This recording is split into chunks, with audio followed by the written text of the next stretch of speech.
परम पूज्य प्रातः स्मरणीय त्याग मूर्ति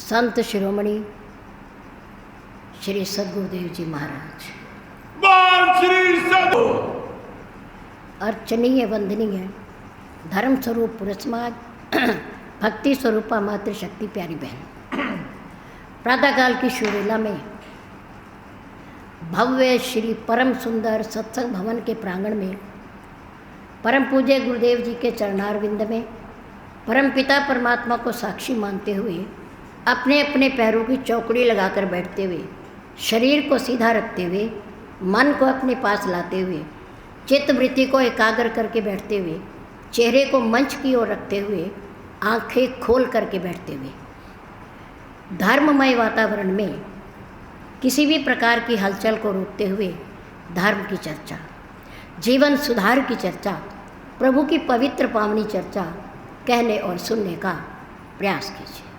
धन्यवाद। श्री परम सुंदर सत्संग भवन सेवा समिति की प्रेरणा से रखे गए 9 दिन के समय में से आज दूसरा दिन है। सबसे पहले समय का पालन, अनुशासन, मर्यादा। कथा सुनने से पहले इन बातों को ध्यान में ज़रूर रखना चाहिए।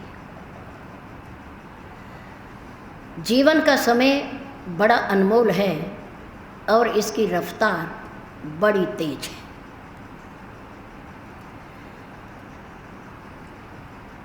जाते हुए समय को कोई पकड़ नहीं सकता और कोई देख भी नहीं सकता कि कहाँ जा रहा है। इसलिए परमात्मा के द्वारा इस सुंदर जीवन को उपहार समझकर जिए। उपहार, ये परमात्मा के द्वारा गुरुदेव की कृपा से मिला हुआ सुंदर उपहार है। बड़े किस्मत से मिलता है। कई जन्मों के बाद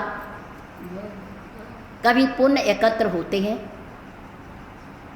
तो परमात्मा जीव पर प्रसन्न होकर के उसे ये उपहार देता है। इसके द्वारा लोक और परलोक बनाए भी जा सकते हैं और बिगाड़े भी जा सकते हैं। बन भी जाते हैं और बिगड़ भी जाते हैं। पर परमात्मा ये इसलिए देता है सुंदर उपहार कि ऐ मेरे प्यारे, दुनिया में जितने जीव हैं मेरी संतान है, मुझे प्रिय है, पर इन सब से अधिक प्रिय तू है। तुम हो, मनुष्य है परमात्मा को। क्यों?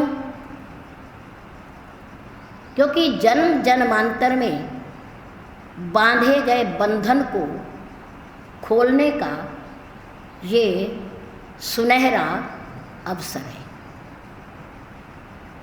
जन्म जन्मांतर के बांधे गए बंधन को, यानी एक योनि के बाद दूसरी, दूसरी के बाद तीसरी और तीसरी के बाद चौथी, इस तरह 84 लाख योनियों में हम कर्म बंधन के कारण भटकते हैं, धक्के खाते हैं, नरकों में जाते हैं, पीड़ा सहते हैं, कष्ट सहते हैं, रोते हैं, बिलखते हैं। इस प्रकार से रोते और बिलखते हुए, भटकते हुए जीव को देखकर परमात्मा द्रवित हो जाता है कि इसे एक मौका और मिलना चाहिए, क्योंकि जब सृष्टि बनी तो केवल मनुष्य की रचना हुई, केवल मनुष्य की रचना हुई। पशु पक्षी नहीं बने, कुत्ता बिल्ली नहीं बने।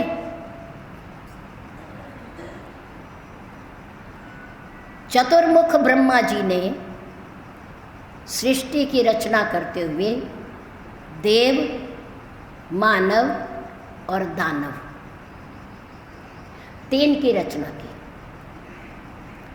कोई जलचर नहीं, कोई थलचर नहीं, कोई नभचर नहीं, कोई कीड़ा नहीं, कोई चींटी नहीं, कोई हाथी नहीं, किसी की कोई चर्चा नहीं है। सिर्फ मानव, मनुष्य की रचना। उस मनुष्य ने अपने कर्मों से, अपने कार्यों से 84 लाख योनियों की रचना कर दी। 84 लाख योनि। कुत्ते बिल्ली भी हमसे, पक्षी भी हमसे, पशु भी हमसे, चींटी और मच्छर भी हमसे, सब हमसे। इन सब की रचना हमने की, पर ब्रह्मा जी ने रचना केवल मनुष्य की। ये विचार अपने मन में दृढ़ कीजिए। कर्मों के कारण मनुष्य नाना प्रकार की योनियों में भ्रमण करता है। शास्त्र की बात है, मनुष्य योनि में किए गए अच्छे या बुरे कर्मों को उन योनियों में केवल भोगता है, केवल भोगता है। विश्वास करो, नए कर्म नहीं करता। आप जप तप व्रत भजन करते हो, कभी आपने अपने घर के आसपास किसी भी जानवर को, पशु को मंदिर में जाते, जप तप करते, भजन करते, उपवास करते देखा है क्या? नहीं देखा। ये शुभ कर्म केवल मनुष्य कर सकता है। आप परमात्मा की अनुपम कृति हो, अनुपम रचना हो।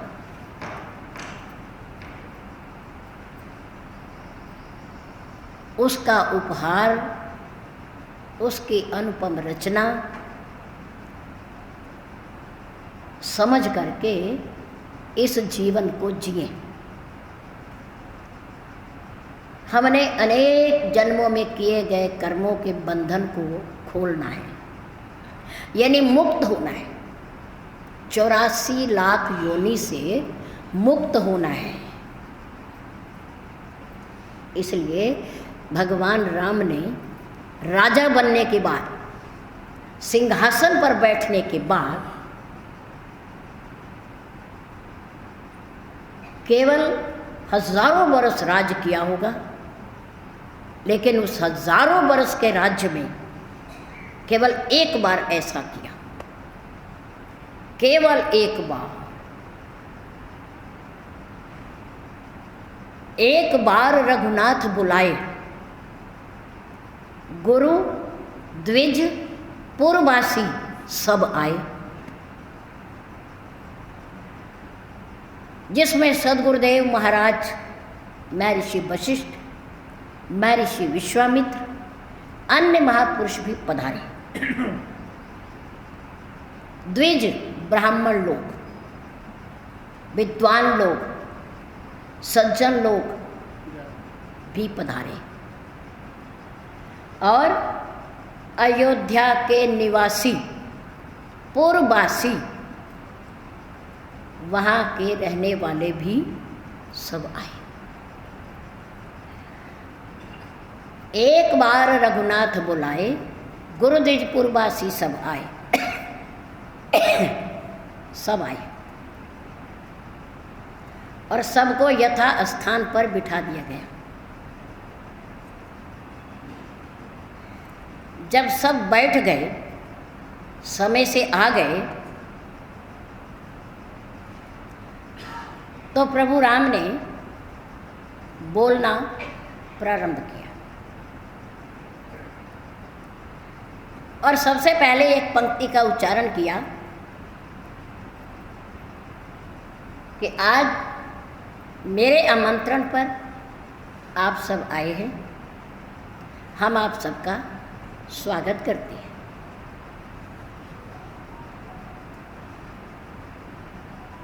पर आप सब लोग धार्मिक सज्जन विद्वान हैं, सदगुरुदेव भी बैठे हैं, ब्राह्मण मंडली भी बैठी है, लेकिन फिर भी सोई सेवक प्रियतम मम सोई, मम अनुशासन माने जोई।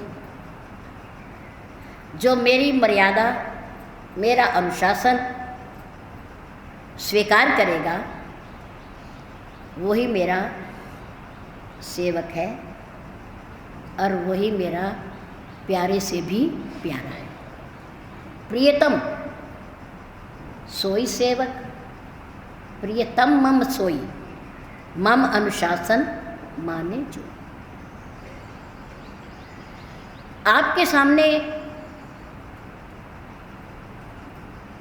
जो असत्य कछु भाखों भाई, भाखों में ना बोलना, अगर मैं आपके सामने कोई असत्य भाषण दूं, असत्य बात कहूं जो शास्त्र सम्मत ना हो, तो मैं आपको अधिकार देता हूं कि आप सभा में उठ करके खड़े हो जाना और मुझे रोक देना, मुझे रोक देना।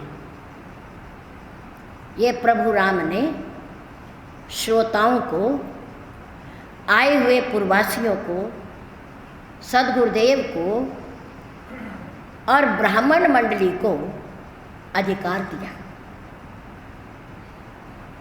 आप मेरे प्यारे भी हो, मेरे सेवक भी हो, मेरे निमंत्रण पर यहाँ आए हो,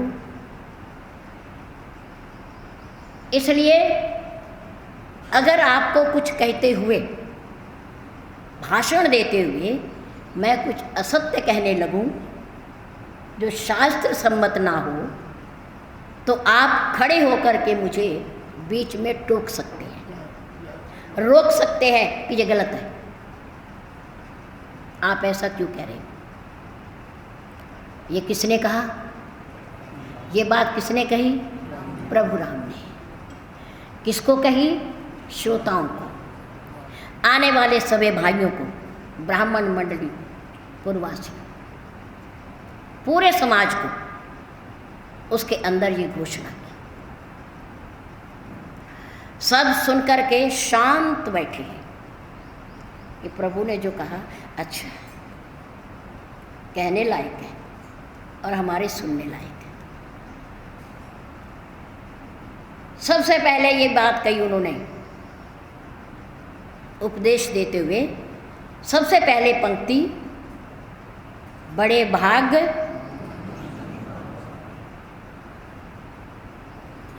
ये नर का चोला, मनुष्य का चोला कैसे मिलता है? बड़े भाग्य से। भाग्यशाली हो हम और आप, परमात्मा के कृपा पात्र हैं। उसके अनुग्रह से, उसकी कृपा से, बड़े पुण्यों से ये चोला मिलता है। ये व्यर्थ में खोने के लिए नहीं है, साधना के लिए है, तपस्या के लिए है, भजन के लिए है, सिमरण के लिए है, चिंतन के लिए है। महान पुरुषों ने लिखा, ज्ञान बढ़े गुणवान की संगत। गुणी व्यक्तियों के साथ बैठने से, संग करने से हमारे अंदर भी गुण पैदा हो जाएंगे, हम ज्ञानी बन जाएंगे। ज्ञान बढ़े गुणवान की संगत, ध्यान बढ़े तपसी संग कीने, मोह बढ़े परिवार की संगत, लोभ बढ़े धन में चित दीने, क्रोध बढ़े नर मूढ़ की संगत, काम बढ़े तिये का संग कीने। पर बुद्धि, विचार, विवेक बढ़े कब? कवि दीन सुसज्जन संगत कीने।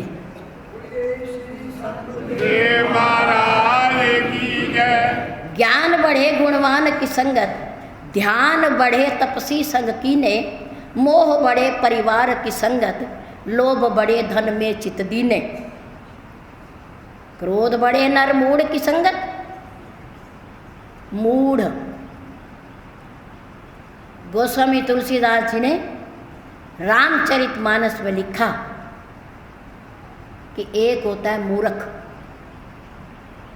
एक मूर्ख जो समझाने से समझ जाता है, समझाने से समझ जाता है। लेकिन एक होता है मूढ़, अपने हिसाब से चलने वाला। दुनिया टस से मस्त हो जाए पर वो मूढ़ व्यक्ति अपनी जिद नहीं छोड़ता। कितनी भी अच्छी संगत में रहता हो, सत्संग में जाता हो, उसके ऊपर सज्जन लोगों की संगति का, अच्छे लोगों की संगति का, कथा का, सत्संग का कोई प्रभाव नहीं होता, क्योंकि वो मूढ़ है, मूर्ख नहीं है।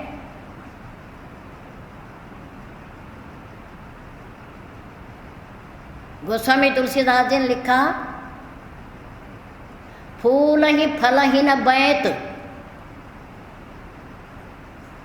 यद्यपि सुधा बरसई जलद।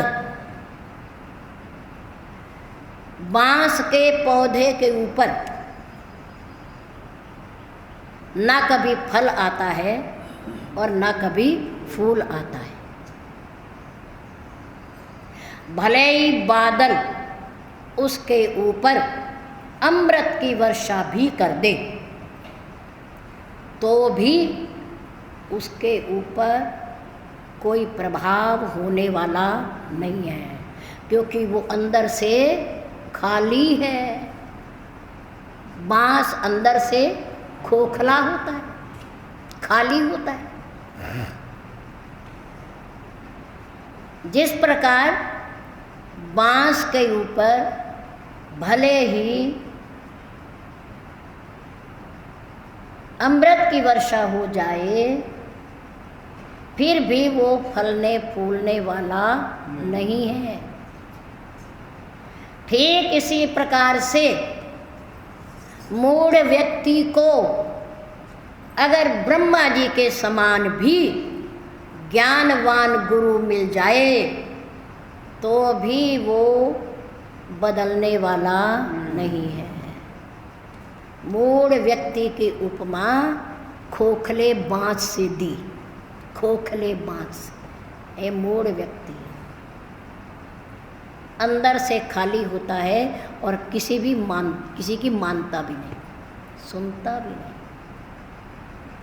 तो ज्ञान बड़े गुणवान की संगत, ध्यान बड़े तपसी संग कीने, मोह बड़े परिवार की संगत,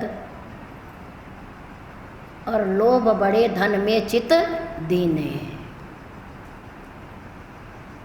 हर समय 99 के चक्कर में पड़े रहेंगे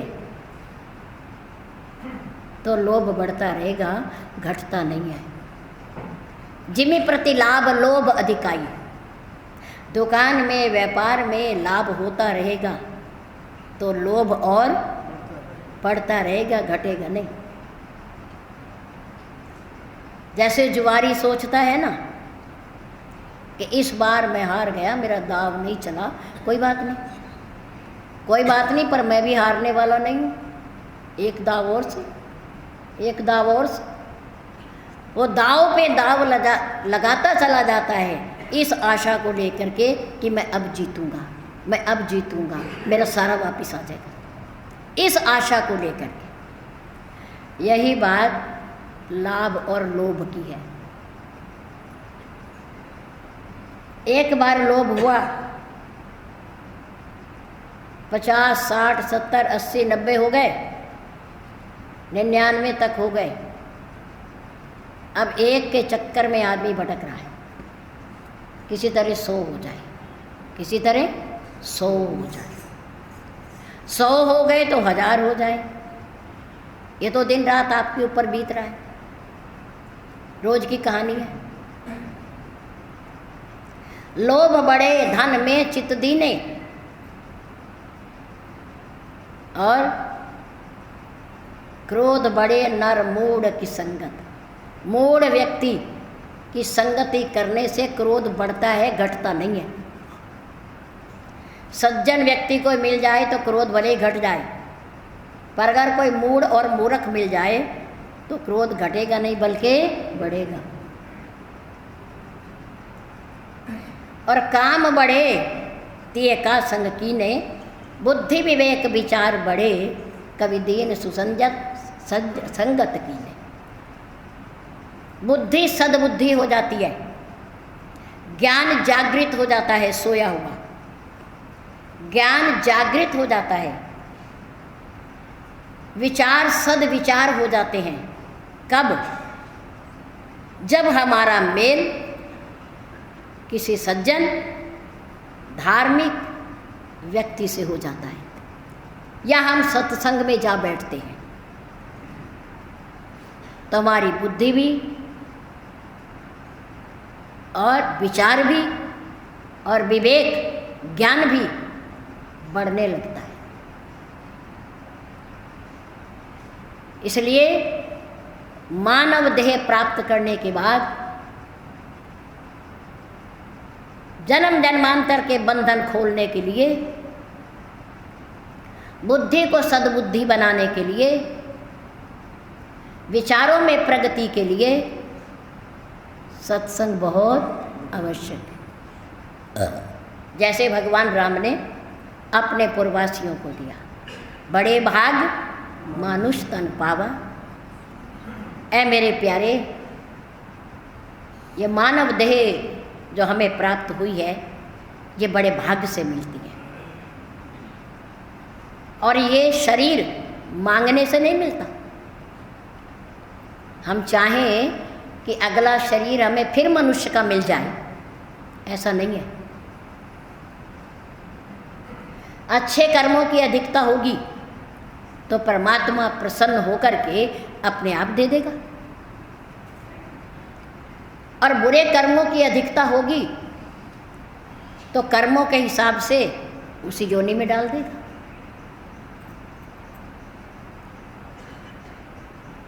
बंधन बांधता भी मनुष्य है और बंधन खोलता भी मनुष्य ही है, और कोई योनि नहीं खोल सकती। इसलिए भगवान राम ने कहा, बड़े भाग मानुष तन पावा, सुर दुर्लभ सदग्रंथन गावा, साधन धाम। साधन, साधन, हमारे घरों में साधनों की कमी नहीं है, पर वो साधन बंधन नहीं खोलते, वो साधन और बढ़ाते हैं बंधनों को। हमारे और आपके घरों में सुख के बड़े साधन हैं, बड़े साधन। पहले मनुष्य पैदल चलता था, खाना पीना हजम हो जाता था, सेहत ठीक रहती थी, बीमारियां कम थी, नहीं?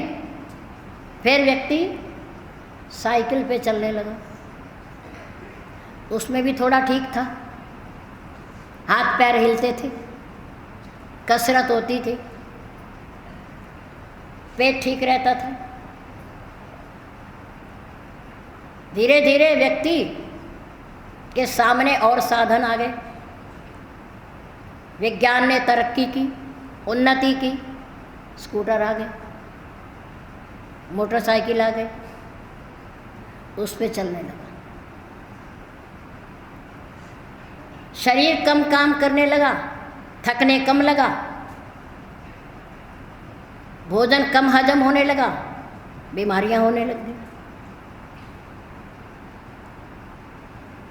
अब मोटरसाइकिल, स्कूटर, साइकिल, पैदल चलना धीरे धीरे छूट रहा है। अब क्या आ गई है?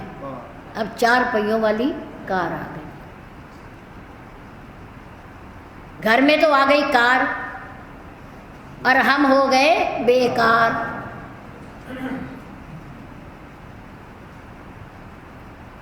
घर में आई कार और हम हो गए बेकार।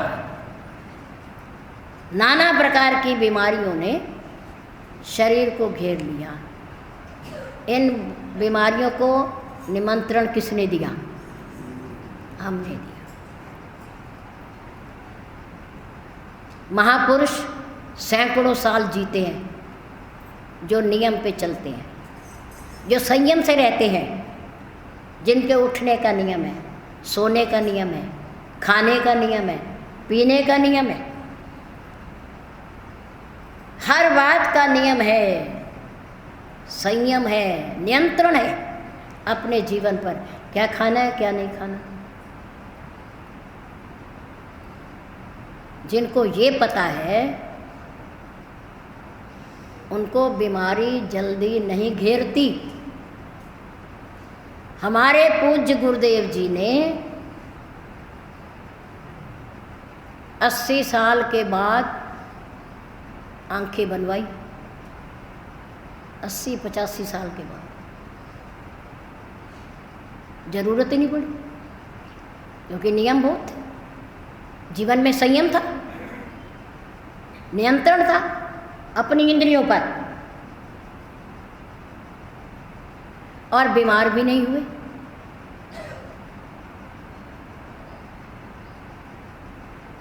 बीमारियों को निमंत्रण हम देते हैं। और जो जंगलों में महापुरुष रहते हैं, पर्वतों की गुफाओं में रहते हैं, उन्हें दवाइयाँ कौन देता है?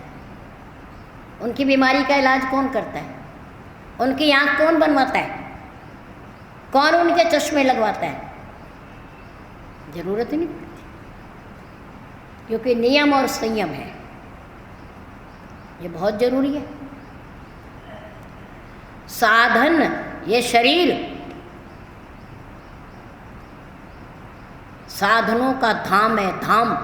बाहरी साधन नहीं ढूंढने, नहीं है तो नहीं है, तो है, कोई बात नहीं, प्रयोग कर लो, पर उतना जितना ज़रूरी है।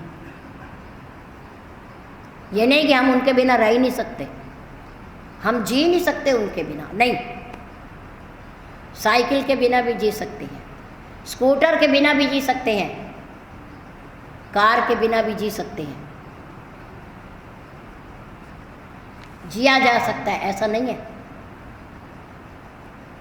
साधन धाम प्रभु राम कह रहे हैं। कौन कह रहे हैं? राम। परमात्मा ने सारे धाम, साधनों का धाम इस शरीर को बना दिया। ये चल फिर सकता है, देख सकता है, खा सकता है, काम कर सकता है, सारे साधन इसी के अंदर है। साधन मीन जप, तप, चिंतन, समस्या, व्रत, ये साधन है। क्या है ये? साधन। एक स्थान से दूसरे स्थान पर जाने के लिए हमारे पास कई साधन परमात्मा ने वो इसी में रख दिया। पैरों से चल करके जाओ, पैर दिए चलने के लिए, जितनी यात्रा मर्जी करो।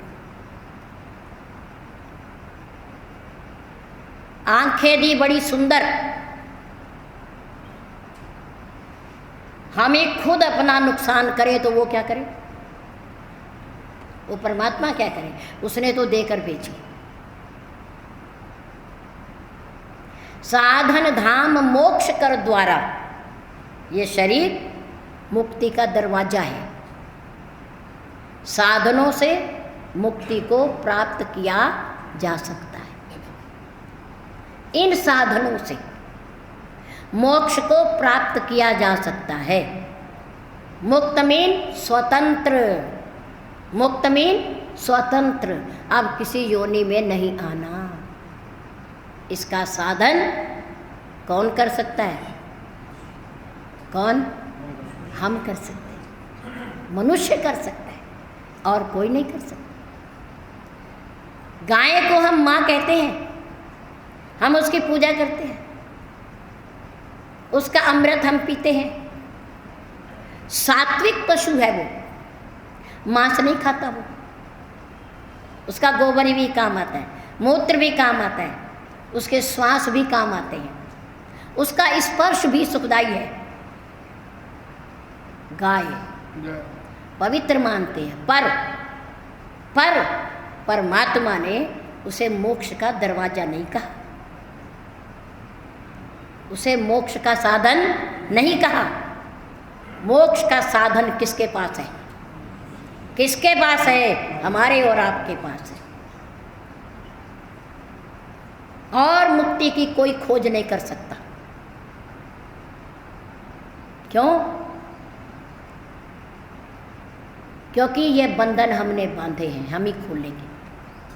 हम ही परतंत्र हुए हैं, हम ही स्वतंत्र होंगे। ये कार्य हम ही करेंगे। साधन धाम मोक्ष कर द्वारा, पाई न जेही परलोक संवारा। जिसको पा करके हम परलोक ना बनाएं, परलोक को ना सुधारें, मुक्ति ना प्राप्त करें, तो नीचे वाली पंक्ति में प्रभु राम ने खोल दिया। जो न तरे भव सागर, नर समाज अस पाई। ऐसा सुंदर अवसर पाकर, ऐसा सुंदर उपहार पाकर, मनुष्य चोला पाकर के जो भाव सागर से तरने का प्रयास नहीं करता, स्पष्ट शब्दों में भगवान राम ने, स्वयं ईश्वर ने अपने श्री मुख से कहा। जिसे हम परमात्मा मानते हैं, ईश्वर मानते हैं, उनकी वाणी कभी असत्य नहीं हो सकती। जय श्री राम। जय श्री राम। जो न तरे भव सागर, नर समाज अस पाई। सो कृत निंदक, वो निंदा करने के योग्य है। सो कृत निंदक आत्महन गति जाए। आत्महन में ना आत्महत्या करने वाले, आत्महन में ना आत्मा को मारने वाले, खुदकशी करने वाले, जिस गति को प्राप्त होते हैं,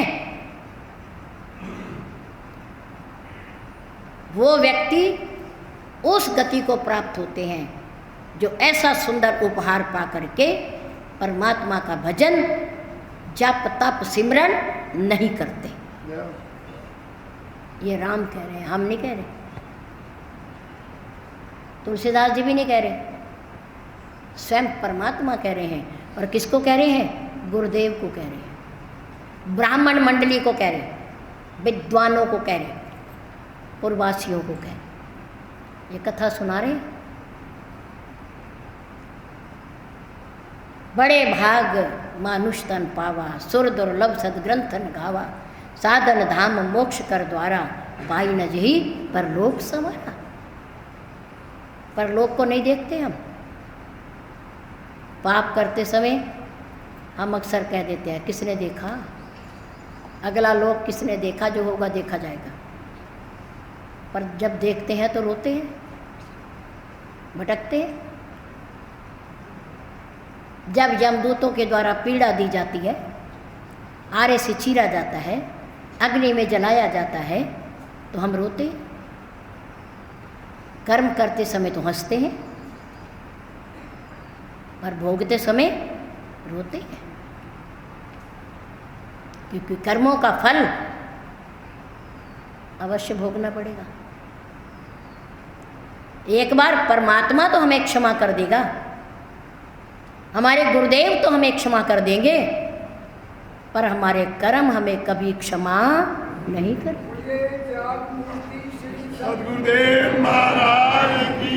वो तो भोगने ही पड़ेंगे, वो कभी क्षमा नहीं करेंगे। बड़ा सुंदर उपदेश भगवान राम ने अपने पूर्ववासियों को दिया और उन्होंने जीवन भर उसका पालन किया, और इसलिए पूरे अयोध्या के वासी अंत समय में भगवान के साथ गए। सूर्यवंश में, भानुकुल में, रघुकुल में 2 राजा ऐसे हुए जिनके सत्य के आधार पर उनके नगरी के लोग, प्रजा के लोग उनके साथ परम धाम को गए। एक राजा हरिश्चंद्र और एक राजा रामचंद्र, इन 2 के साथ कि पूरी प्रजा, पूरी अयोध्या नगरी उनके साथ उनके धाम को गई। लेकिन पवन पुत्र हनुमान जी नहीं गए। इसलिए भगवान राम ने कहा, देखो तुम अयोध्या के प्रथम द्वार पर बैठोगे, तुम इस अवधपुरी की रक्षा करोगे, देखभाल करोगे, सुरक्षा करोगे। तुम कलयुग में राजा हो, राजा।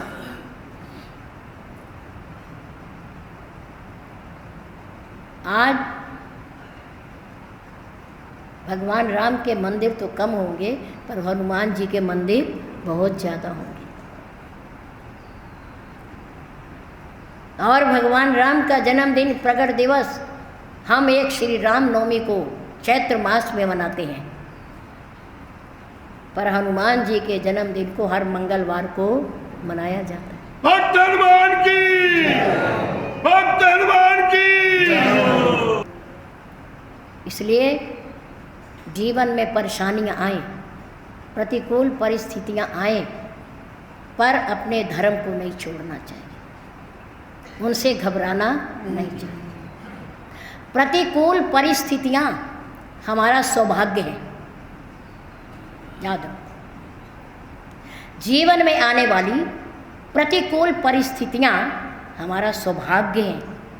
क्यों?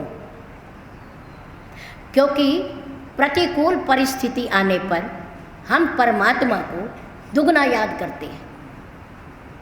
करते हैं कि नहीं? सुख में करें ना करें, पर दुख में ज़रूर करते हैं। परेशानी आने पर ज़रूर करते हैं, समस्या आने पर ज़रूर करते हैं, प्रतिकूलता आने पर ज़रूर करते हैं। सुख में करें या ना करें, पर करना सुख में भी चाहिए और दुख में भी चाहिए। उसका चिंतन तो हमेशा मुंह पर हो। परिस्थितियां हमारा सौभाग्य है, क्योंकि हम परमात्मा को दुगना याद करते हैं। अरे दुख आए बिना तो सुख भी मीठा नहीं लगता। दुख आए बिना, दुख को देखे बिना सुख भी अच्छा नहीं लगता। सुख भी अच्छा कब लगता है? जब दुख आकर के चला गया हो, चला गया हो। पेड़ की शीतल छाया में ठंडक किसे मिलती है? किसे मिलती है? जो धूप से तप करके आएगा, जो धूप की गर्मी से घबरा करके आएगा, उसे पेड़ के नीचे बैठ के शीतल छाया में ठंडक मिलेगी, उसी को मिलती है। इसलिए घबराना नहीं चाहिए। परिस्थितियां, प्रतिकूल परिस्थितियां आने पर कौन घबराता है? जिसे परमात्मा पर विश्वास नहीं है। हमारे गुरुदेव कहा करते थे, घबराया ना करो, चिंता ना करो, क्यों? दुख भी हमारे कर्मों से और सुख भी हमारे कर्मों से। बल्कि ये अपने मन में धारणा बनाओ कि सुख आया, थोड़ी देर रहा, फिर चला गया, वो नहीं रहा तो दुख भी आकर के नहीं रहेगा, वो भी चला जाएगा, ये भी चला जाएगा, ये भी स्थिर नहीं है। ना दुख स्थिर है और ना सुख स्थिर है। ये कर्मों की रील पर घूमता रहता है, घूमता रहता है। कभी खुशी के नज़ारे हैं, कभी दुख के बादल हैं, ये भी छट जाएंगे, कोई बात नहीं। घबराना नहीं चाहिए। घबराता कौन है? जो फटे हुए दूध को देखकर, जिसे पनीर बनाना नहीं आता, वो घबराता है। दूध फट गया, अब क्या करेंगे इसका? दूध फट गया, इसका क्या करेंगे? घबराता है वो। लेकिन घबराता वो है जिसे फटे हुए दूध से अन्य व्यंजन नहीं बनाने आते। और आजकल तो ऐसा है कि दूध फटता नहीं है, फाड़ा जाता है, फाड़ा जाता है। कई व्यंजन, छेना बना लो, रसमलाई बना लो, पता नहीं कौन कौन सी चीज़ें बनने लगी इससे। पर हमारे यहाँ पुरानी एक कहावत है, दूध पूत के समान होता है, दूध पूत के समान होता है। पहले पुराने लोग ना दूध बेचते थे और ना पूत बेचते थे, ना दूध बिकता था और ना पुत्र बिकते थे। इसलिए दूध की नदियाँ बहती थी हमारे भारत में, दूध की नदियाँ बहती थी। दिया तो जाता ही नहीं था। 10 किलो दूध हो रहा है गाय भैंस का तो परिवार में खप रहा है, जो नहीं खप रहा वो दूसरों को बट रहा है। नदियाँ बह रही, कोई कमी नहीं। आज दूध भी बिकता है और पूत भी बिकते हैं, दहेज में बिकते हैं। कितना लगाओगे, कितना दोगे, पहले तय हो जाता है, पहले तय हो जाता है। भला बिकी हुई चीज़ कभी अपनी होती है क्या? है? बिके हुए पुत्र अपने कब होंगे? हो ही नहीं सकते। बेच दिया, पत्नी को बेच दिया, ससुराल वालों को बेच दिया, बिक गया वो तो। और बिकी हुई कोई वस्तु अपनी नहीं होती, पहले नहीं बेचते थे। कभी दूध फट जाता था तो कहते अच्छा नहीं है, ये अपशकुन है। दूध क्यों फटा? क्योंकि हमने उसकी सुरक्षा नहीं की, हमने उसे संभाल के नहीं रखा, इसलिए फट गया। कल बड़े ध्यान से रखते थे, अगले दिन ठंडी जगह पे रखो, उबाल के रखो, ढको ना, जाली से ढको, बचाओ इसे, बचाओ। लेकिन आजकल तो फटे हुए दूध से बहुत कुछ बन जाता है। लेकिन नहीं, हमें घबराना नहीं, हमें अपने आप को परमात्मा का सुंदर उपहार समझकर जीना है। इसलिए बड़े भाग मानुष तन मनु और शत्रुपा तपस्या कर रहे हैं। कहाँ? कौन सी धरती पे? नैमिषारण्य। आज भी वहाँ जंगल है, और उस समय तो घनघोर जंगल था, घनघोर जंगल। मनु शत्रुपा के राज्य में जब कोई महापुरुष आता था उनके दरबार में, तो 100 कदम पहले उठ करके मनु जी जाते थे महान पुरुषों का स्वागत करने, उनकी अगवानी करने, उन्हें अपने साथ लाते थे। और आज मनु जी अपना परिवार, घर बार, धन दौलत, खजाना और राज्य का त्याग करके राज्य से कहाँ जा रहे हैं? जंगल की ओर, तपोभूमि की ओर। महान पुरुषों ने सुना राजा आ रहे, मनु आ रहे हैं, सब कुछ छोड़ कर आ रहे हैं, मुकुट उतार कर आ रहे हैं, पत्नी के संग आ रहे हैं, पैदल आ रहे हैं, रथ घोड़ा हाथी कुछ भी नहीं, नंगे पैर आ रहे हैं, नंगे पैर। महान पुरुषों ने जब सुना तो महापुरुष उठ करके आज मनु को लेने गए। किसे लेने गए? मनु को लेने गए, क्योंकि आज वो राजा नहीं, आज वो राजा बन करके नहीं आ रहे, आज वो त्यागी, बैरागी, सब कुछ छोड़ करके भक्ति के लिए, तप के लिए आ रहे हैं, नंगे पैर आ रहे हैं।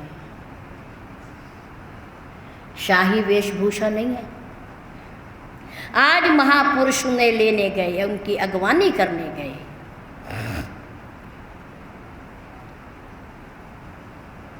एक महापुरुष ने आप जैसे गृहस्थी के घर के आगे अलख जगाई, भिक्षाटन, भिक्षा याचना के लिए आकर के खड़े हो गए, आवाज दी, भिक्षाम देहि, भिक्षाम देहि।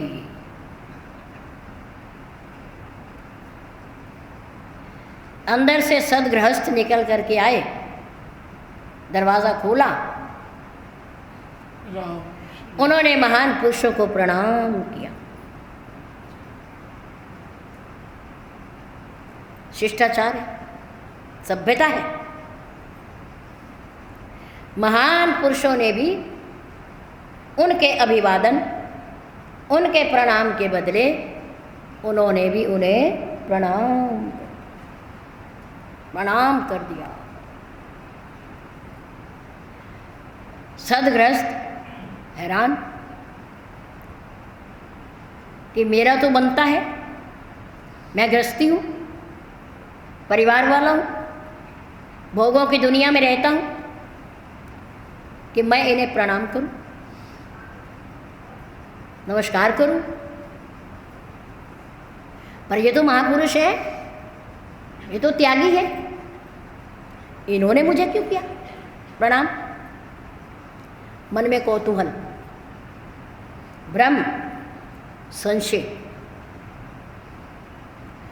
गृहस्थी ने कहा, महाराज जी भिक्षा तो दूंगा, आप दरवाजे पर आए हैं तो मेरा कर्तव्य बनता है कि मैं आपको कुछ ना कुछ देकर भेजूं। गृहस्थी के दरवाजे से कोई सही महापुरुष है, त्यागी वैरागी है, और वो सुपात्र है, तो कभी खाली नहीं जाना चाहिए। गृहस्थी के दरवाजे पर खाली ना भेजो, कुछ ना कुछ उसे जरूर दे करके भेजो। आटा देकर भेजो,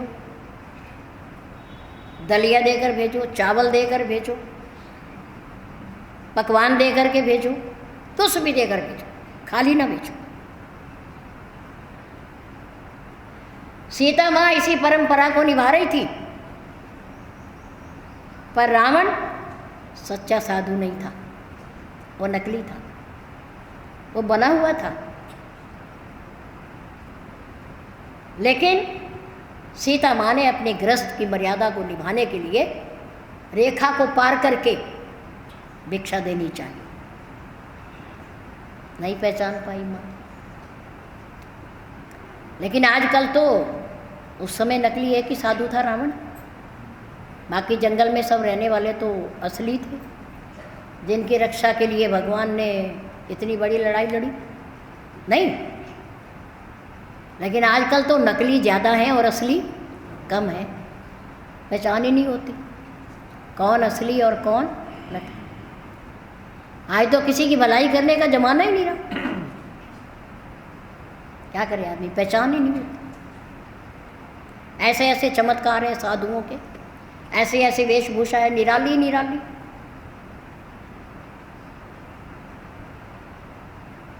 तो उन्होंने पूछा कि भिक्षा तो मैं दूंगा क्योंकि मैं गृहस्थी हूँ, आप आई हैं चलकर, पर उससे पहले मैं आपसे कुछ पूछूं। महान पुरुषों ने कहा पूछो, क्या बात है। गृहस्थी ने कहा कि देखो महाराज जी, आप तो महापुरुष हो, भिक्षाटन करने आए हो, भिक्षार्थी हो।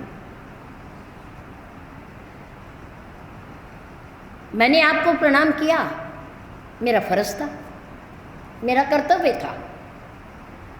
आप त्यागी हो, हम गृहस्थी हैं, हमने आपको प्रणाम किया, ये बात तो बनती है। लेकिन आप महापुरुष होकर के मेरे ऊपर पाप चढ़ा रहे हो, मुझे लज्जित कर रहे हो। आपने मुझे प्रणाम क्यों किया? महान पुरुषों ने कहा कि तुमने भी तो मुझे प्रणाम किया।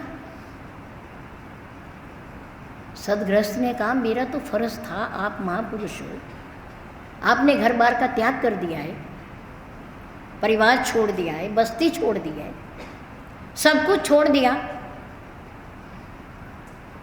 इसलिए मैंने आपको प्रणाम किया, आपके त्याग को देखकर, आपके ज्ञान को देखकर। महान पुरुषों ने कहा मैंने भी तुझे प्रणाम किया इसलिए कि तू तो मेरे से ज्यादा बड़ा त्यागी है, मैं तो कम हूं। मैंने तो छोड़ने लायक वस्तुओं का त्याग किया, जो नाशवान वस्तुएं हैं मैंने उनका त्याग किया। मैंने तो बहुत मामूली सा त्याग किया। मेरा त्याग क्या त्याग है? तेरा त्याग मेरे त्याग से महान है, बड़ा है। तो गृहस्थी कहने लगा ये महापुरुष है, कौन है, कैसी बात कर रहे हैं कि तू मेरे से महान है, तेरा त्याग महान है, तेरा ज्ञान महान है, ये कैसी बात कर रहे हैं? महान पुरुषों ने कहा मैंने किसका त्याग किया? घर का, परिवार का, बस्ती का, धन दौलत का, इनका त्याग किया। इनका त्याग भी कोई त्याग है, क्योंकि ये तो एक दिन सबसे छूट ही जानी है। या हम छोड़ देंगे या वो छोड़ देंगी, या हम छोड़ देंगे या वो छोड़ देंगी। एक दिन तो ये छूटनी है हमसे। इसका त्याग भी कोई त्याग है, पर तेरा त्याग महान है, तू मेरे से बड़ा त्यागी है। कैसे? कि तुमने तो उस तत्व का त्याग किया है जो सच्चिदानंद है, जो अविनाशी है, जिसका कभी नाश ही नहीं है, सदा प्राप्त है, वो मिल करके बिछुड़ने वाला नहीं है। तूने तो उस परमपिता परमात्मा का त्याग कर दिया है, इतना बड़ा त्याग कि जिसने सब कुछ दिया उसको भुला दिया, उसे छोड़ दिया, उसका नाम नहीं जपना। तो तूने अविनाशी वस्तु का त्याग किया, मैंने नाशवान का किया, जिसने एक दिन छूटी जाना था। तो मेरा त्याग महान नहीं, तेरा त्याग महान है, इसलिए मैंने तुझे प्रणाम किया कि तू मेरे से बड़ा त्यागी है। तूने अविनाशी तत्व परमपिता परमात्मा ईश्वर सच्चिदानंद स्वरूप पार ब्रह्म परमात्मा जिसकी ये सारी रचना है उसका ही त्याग कर दिया। कभी सत्संग में नहीं आता, कभी मंदिर नहीं जाता, फुर्सत ही नहीं है, कभी सज्जनों की संगति नहीं करता, कभी दान पुण्य ही नहीं करता। तो तेरा त्याग महान है, मेरा छोटा है।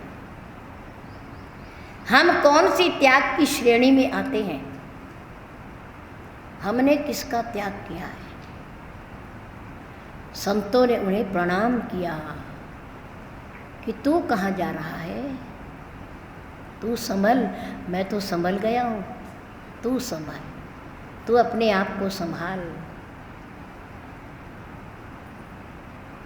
गिरना कोई बहुत बड़ा नुकसान नहीं है, गिरना कोई बहुत बड़ा नुकसान नहीं है।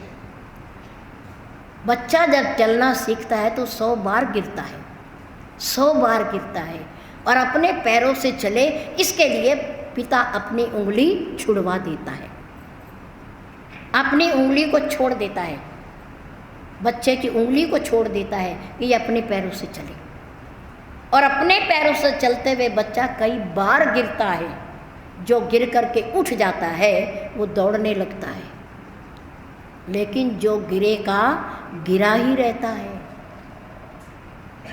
उसे कोई नहीं उठा सकता, उसे कोई नहीं उठा सकता।